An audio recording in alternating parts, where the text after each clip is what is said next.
This industry is bigger than the movie industry and the music industry combined. Over $20 billion are spent every year on video games. Men love a controller in their hand and a screen full of action because you feel invincible in a video game. You can do whatever you want, you have that sense of power, it takes you to another world, and you get to be the hero and leave your regular life behind and imagine you're someone else. Now it's much more accessible to play video games. You no longer have to have a controller in your hand and understand all these button combinations like a TV remote control. You can just wave your hand or move your hand if you want to play tennis, or if you want to use a guitar. You can just make the motions and the controller and the game will read you. From 5 to 55, more people are obsessed with video games than ever before, and they're games that appeal to everyone. The next big idea that's coming in the gaming industry is 3D gaming. Already Call of Duty Black Ops can be played in 3D. You don't have to put glasses on to see the 3D. You can just look in the screen and your eyes will perceive the 3D. It's like a gift from the future, something you could never imagine happening, and it's coming out in 2011.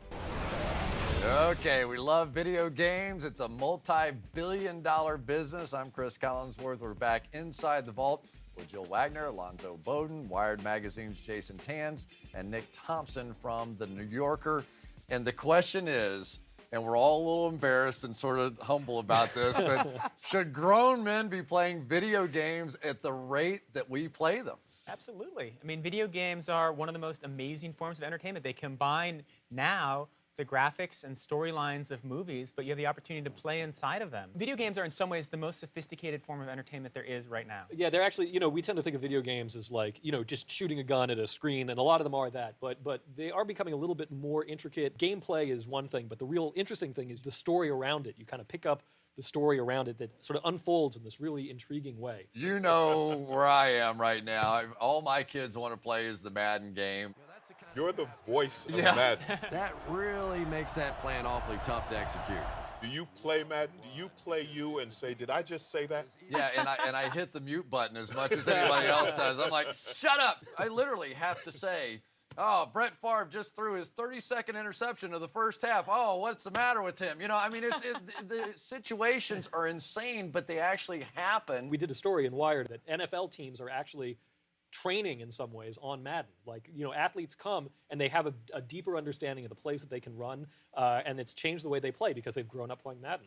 And it helps the fans. I mean, the conversations about football games are much more sophisticated because fans are playing. They know what a cover 2 defense is because you have to play it in Madden. Look at you, man. I am really impressed with you. The cover 2 defense. But you know what? Jill has one up all of us because she's not playing video games. She's not voicing over video games. She is a character in a video game, am I right? I am Jill Wagner in Wipeout. And to my brother, he has actually called me and said, I've done a lot of things in my career so far.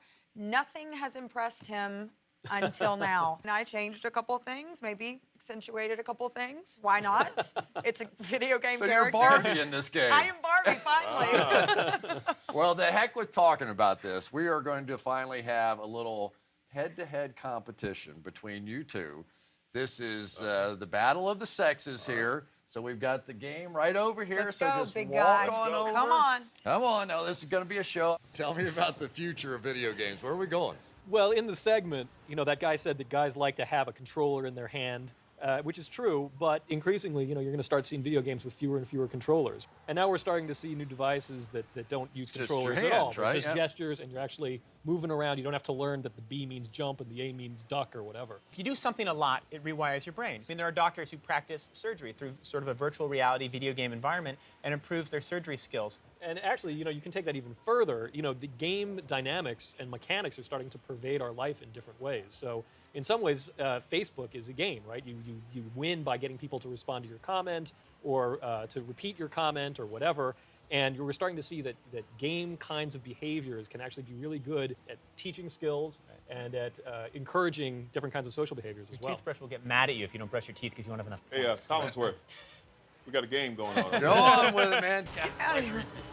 Oh, get out of here. How do you go faster? Oh. Where are you? Okay. All right, I'm off the road. Am I in last? I got my own problems, lady. I got my own problems. You can't worry about where you are. Oh, 8th place. Well, I believe I you go. won. Some of your best stuff. You said she was going to whoop me. Next on Inside the Vault, virtual versus the real deal. Gran Turismo 5. Is this as real as it gets? A pro race car driver will test them both. We should test both of them. Online right now at InsideTheVault.tv, ask the editor. Top experts from The New Yorker and Wired answering this question. Okay, you're on a deserted island and can only take one gadget. Which one and why? The answers and more exclusive content at InsideTheVault.tv.